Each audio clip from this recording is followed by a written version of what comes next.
दोस्तों नमस्कार, जय हिंद जय भारत। नाम रमेश सिंह, ठगी पीड़ितों की आवाज़ संगठन का राष्ट्रीय अध्यक्ष, संगठन का संस्थापक। आज फिर आप लोगों के बीच में उपस्थित हुआ हूँ। एक बड़ी खबर है। भारत सरकार सहकारिता मंत्रालय सहकारी समितियों के केंद्रीय रजिस्ट्रार का कार्यालय से जो है नवी मंजिल टावर ई वर्ल्ड ट्रेड सेंटर, नौरोजी नगर, नई दिल्ली, और ये 27 फरवरी सन 2025 यानी 27 फरवरी का है, जो कि कोई भी इसके संबंधित हो, यानी जबकि women's welfare and thrift cooperative society limited कार्यालय संख्या 8D5 लक्ष्मी नगर, नई दिल्ली 110092 पंजीकृत संख्या इनकी पड़ी हुई है। जिसे सोसाइटी को कहा गया बहुराज्य सहकारी सोसाइटी अधिनियम 2002 और उसके तहत बनाए गए नियमों के, जिसे आगे अधिनियम कहा जाएगा, कि प्रावधानों के तहत पंजीकृत है। दिनांक 29/12/2023 को श्री प्रवीण पुत्र सत्यवान निवासी पावटी गांव, जिला पानीपत से एक शिकायत प्राप्त हुई, जिसमें women's welfare credit and thrift cooperative society limited के कामकाज में विभिन्न अनियमितताओं और कुप्रबंधन का आरोप लगाया गया, जिसमें सोसाइटी का हरियाणा राज्य के केंद्रीय सहकारी समिति के रजिस्ट्रार की मंजूरी के बिना संचालन करना और इस प्रकार MSCS अधिनियम 2000 के प्रावधान का उल्लंघन करना शामिल है।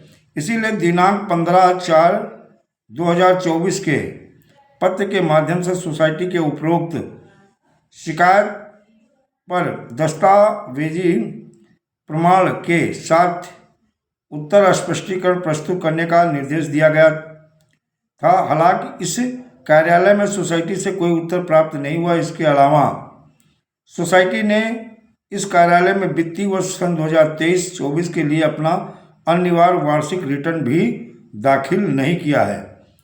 इस कार्यालय में वित्तीय वर्ष 2022-23 के लिए सोसाइटी का भौतिक वार्षिक रिटर्न प्राप्त हुआ, जिसमें सोसाइटी का पता कार्यालय संख्या 305 तृतीय तल, 7 वंडर बिजनेस सेक्टर G20 प्रीति विहार, विकास मार्ग, नई दिल्ली अंकित है। जबकि अभिलेखों के अनुसार सोसाइटी का पता कार्यालय संख्या 8 तृतीय तल D5 लक्ष्मी नगर, दिल्ली है। इससे मामले में स्पष्टीकरण प्रस्तुत करने के निर्देश के साथ सोसाइटी को दिनांक 19/6/2024 को पुनः एक पत्र जारी किया गया। हालांकि इस संबंध में भी सोसाइटी की ओर से कोई उत्तर नहीं मिला।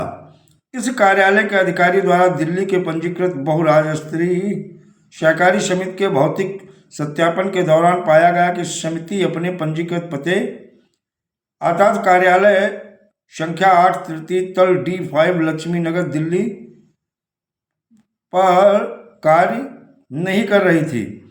इसके अलावा सोसाइटी के पोर्टल, ऑनलाइन सेवाओं और उनके कार्यालय के अचानक बंद होने के बारे में सोसाइटी के सदस्यों से इस कार्यालय में कई शिकायतें प्राप्त हुई। सहकारी समितियों के रजिस्ट्रार दिल्ली सरकार को पत्र दिनांक 3/1/2025 के माध्यम से सोसाइटी का निरीक्षण करने का अनुरोध किया गया था। पत्र दिनांक 3/1/2025 की प्रति सोसाइटी को भी भेजी गई थी, जिसमें उपरोक्त शिकायतों पर टिप्पणी प्रस्तुत करने का निर्देश दिया गया था।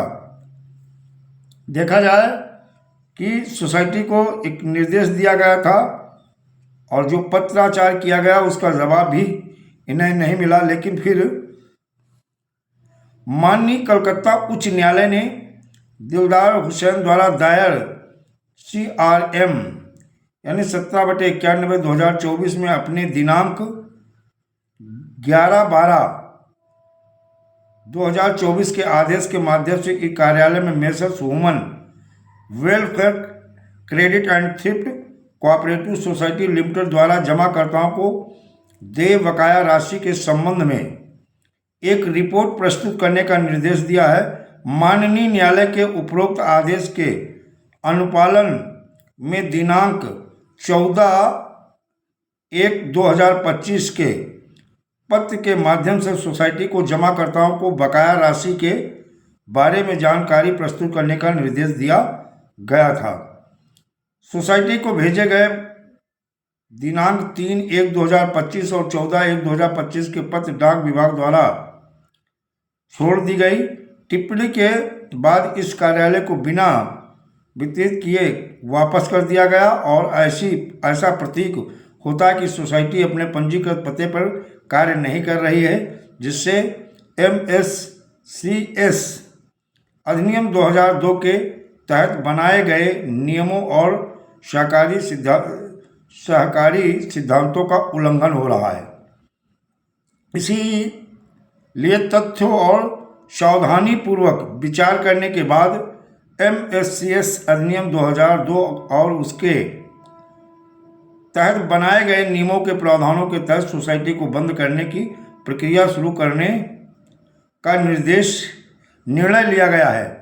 किसी भी आपत्ति के मामले में इस कार्यालय की वेबसाइट यानी जो CRCS की वेबसाइट है पर नोटिस को अपलोड करने की तारीख से 15 दिन के भीतर इस प्रकरण के ध्यान में लाया जा सकता है। ऐसा न करने पर माना जाएगा कि सोसाइटी के पास कहने के लिए कुछ नहीं और MSCS अधिनियम 2002 और उसके तहत बनाए गए नियमों के प्रावधानों के तहत सोसाइटी को बंद करने की कार्रवाई शुरू कर दी जाएगी। बस वही चीज़ है जो the Loni urban multi state credit cooperative society को एक नोटिस, अंतिम नोटिस जारी की गई थी। अब ह्यूमन्स में वही कार्यक्रम शुरू हो गया है और फिर यही बताया जाएगा कि ये वाइंड अप होगी, लिक्विडेशन में जाएगी, लिक्विडेटर। अब इसका जवाब मिलता है कि नहीं मिलता है। ये रविंद्र कुमार अग्रवाल केंद्रीय सहकारी समिति रजिस्ट्रार यानी अध्यक्ष मुख्य कार्यकारी अधिकारी humans welfare credit and thrift cooperative society limited, कार्यालय संख्या 8D5 लक्ष्मी नगर दिल्ली, इनको भेजा गया। नई दिल्ली, झारखंड, पश्चिम बंगाल, त्रिपुरा, उड़ीसा, बिहार, हरियाणा, उत्तराखंड, हिमाचल प्रदेश और असम सरकार के सहकारी समितियों के रजिस्ट्रार को सूचना एवं अनुरोध है कि साथ ही इस नोटिस को व्यापक प्रचार हेतु स्थानीय समाचार पत्रों में प्रकाशित किया जाए।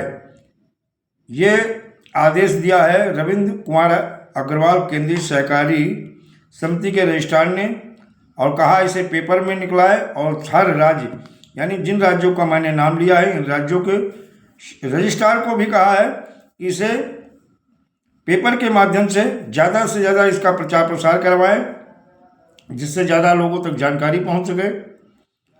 अब तो वही होता है, अब पछताए का होत है जब चिड़िया चुन गई खेत। जब समय रहते हुए अगर इन सोसाइटी यानी सागा ग्रुप की सातों सोसाइटी पर अगर कार्रवाई की जाती तो मुझे लगता है कि सब कुछ अच्छा होता। वैसे भी कहते हैं जब जागो तभी सवेरा, और अभी ये जो ठग हैं, चाहे वो संजय मुदगिल हो, चाहे RK सेट्ठी हो और चाहे शबाब हुसैन हो या अन्य जो बहुत सारे ठग हैं, चाहे फिल्मी अभिनेता श्रेय तलपड़े हो या अन्य जो लोग हैं, उनकी संपत्तियों को अतिशीघ्र अटैच करना चाहिए और अटैच करके इसे सेल आउट करके निवेशकों का पैसा अतिशीघ्र भुगतान कराना चाहिए। इन नोटिसों से मात्र काम चलने वाला नहीं है, अब कठोर निर्णय लेने होंगे ठगों के खिलाफ, तभी निवेशकों का हित होगा, निवेशकों का समय से पैसा भुगतान होगा और तभी इन पीड़ित जमाकर्ताओं का उत्थान और उद्धार होगा। और इसके लिए मार्च का महीना हम लोगों ने तो चुन लिया है। हर तरफ से, चाहे सेंट्रल रजिस्ट्रार हो, चाहे राज्य की सरकारें हों, चाहे केंद्र की सरकार हो, हम हर तरफ से इन्हें घेरेंगे और निवेशकों का भुगतान सुनिश्चित कराएंगे हर हालात में, चाहे जैसे भी हो। दोस्तों, अन्य जो जानकारी मेरे पास आती है उस जानकारी को आपके सबके बीच में साझा करेंगे। मुझे उम्मीद है कि मार्च के लिए आप सभी लोग ज़बरदस्त तैयारी करें, जिससे इन्हें घेरा जाए, सरकार और सेंट्रल रजिस्ट्रार पर प्रेशर बनाया जाए। हमें लिक्विडेशन में जाने की नहीं, हमें लिक्विडेटर नहीं चाहिए, हमें भुगतान चाहिए और अति शीघ्र चाहिए। बहुत ज़्यादा मुझे अब टाइम नहीं है।